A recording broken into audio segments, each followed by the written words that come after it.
तो सवाल कई हैं। एक तरफ पाकिस्तान से सीमा हैदर को मारने की धमकियां मिल रही हैं, तो हिंदुस्तान अपने दुश्मनों को डुबाकर मारने के लिए सबमरीन खरीदने की तैयारी कर रहा है। प्रधानमंत्री नरेंद्र मोदी कल फ्रांस के 2 दिन के दौरे पर जा रहे हैं। ये दौरा भारतीय नौसेना के लिए बेहद अहम होने वाला है, क्योंकि भारत और फ्रांस के बीच 3 पनडुब्बी के सौदे पर मुहर लगने की उम्मीद है।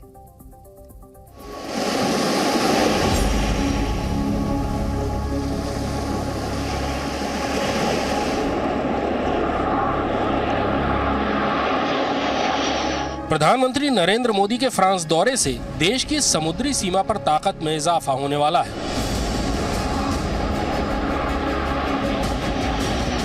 एक दिन बाद जब प्रधानमंत्री मोदी फ्रांस पहुंचेंगे तो उन पर निगाहें चीन और पाकिस्तान की भी होंगी, क्योंकि फ्रांस दौरे में भारतीय नौसेना के रफाल फाइटर जेट की डील के साथ ही पनडुब्बी के सौदे पर भी मुहर लगने की उम्मीद है। दरअसल मौजूदा समय में सबमरीन की कम संख्या भारतीय नौसेना के लिए सबसे चिंता की बात है, खासतौर पर तब जब चीन दुनिया में सबसे बड़ा सबमरीन बेड़ा बनाने की तैयारी कर रहा है। मतलब समंदर के अंदर की लड़ाई के लिए चीन खुद को मजबूत करने की कोशिश में है, तो भारत भी उसकी काट निकालने की पूरी तैयारी में है। संभावना है कि इस यात्रा में फ्रांस के साथ 3 स्कॉर्पियन क्लास सबमरीन पर समझौता हो जाएगा, जिन्हें फ्रांस की तकनीक पर भारत में बनाया जाएगा। भारत ने फ्रांस के साथ 2005 में स्कॉर्पियन क्लास की 6 सबमरीन खरीदने का सौदा किया था, जिसे मुंबई के मझगांव डॉकयार्ड में बनाया जाना था। भारतीय नौसेना ने इसे कलवरी क्लास नाम दिया और इनमें से 5 सबमरीन भारतीय नौसेना में शामिल भी हो चुकी हैं। अंतिम और 6वीं सबमरीन अगले साल के आखिर तक भारतीय नौसेना में शामिल हो जाएगी। कलवरी क्लास की सबमरीन के बाद भी भारतीय नौसेना के सबमरीन बेड़े में उतना इजाफा नहीं हुआ जितनी मौजूदा चुनौतियों को देखते हुए जरूरी है।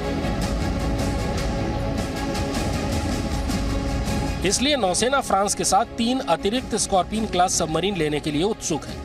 अगर ये सौदा हो जाता है तो अगले 3 से 5 साल में भारतीय नौसेना को ये सबमरीन मिलनी शुरू हो जाएंगी। ये स्वाभाविक है कि जब 2 नेता मिलेंगे तो किस प्रकार से दोनों देशों का रक्षा सहयोग, को प्रोडक्शन, को डिजाइन, को डेवलपमेंट की दिशा में बढ़े, किस प्रकार से आत्मनिर्भर भारत से जुड़े, वो वार्तालाप के विषय अवश्य अपने आप में होंगे। समझौते में फ्रांस सबमरीन की तकनीक के साथ साथ जरूरी साजो सामान और हथियार देगा। इन सबमरीन को मझगांव डॉकयार्ड में ही बनाया जाएगा, जहां पहले 6 स्कॉर्पियन क्लास सबमरीन बनाई जा चुकी हैं। भारत ने साल 1999 में अगले 30 साल में 24 सबमरीन बनाने की योजना बनाई थी, लेकिन ये प्रोजेक्ट बेहद धीमी रफ्तार से चल रहा है। तय समय पूरा होने को है और अब तक केवल कलवरी क्लास की 6 सबमरीन ही बनाई जा सकी हैं। प्रोजेक्ट 75 इंडिया के तहत 6 और डीजल इलेक्ट्रिक सबमरीन बनाने का काम भी अभी तक शुरू नहीं हो पाया है। हिंद महासागर में चीन जिस तरह से अपनी हिमाकत दिखाने की कोशिश करता है, उससे मुकाबले के लिए भारत को जल्द से जल्द अपने सबमरीन बेड़े को ताकतवर बनाना होगा, और फ्रांस इसमें भारत का सबसे बड़ा सहयोगी बनकर उभरा है। भारतीय नौसेना के पास 80 के दशक में रूस से खरीदी गई 7 सिंधु क्लास सबमरीन और उसी दशक में जर्मनी से खरीदी गई 4 शिशुमार क्लास सबमरीन है। कलवरी क्लास की 5 सबमरीन मिलाकर नौसेना के पास 16 डीजल इलेक्ट्रिक सबमरीन है। अरिहंत क्लास की 2 न्यूक्लियर सबमरीन भी नौसेना में शामिल हो चुकी हैं। यानी इस समय भारतीय नौसेना के पास कुल 18 सबमरीन है। भारत हिंद महासागर में अपनी ताकत बढ़ाना चाहता है और इसके लिए उसे अपनी नौसेना को और ताकतवर बनाना होगा।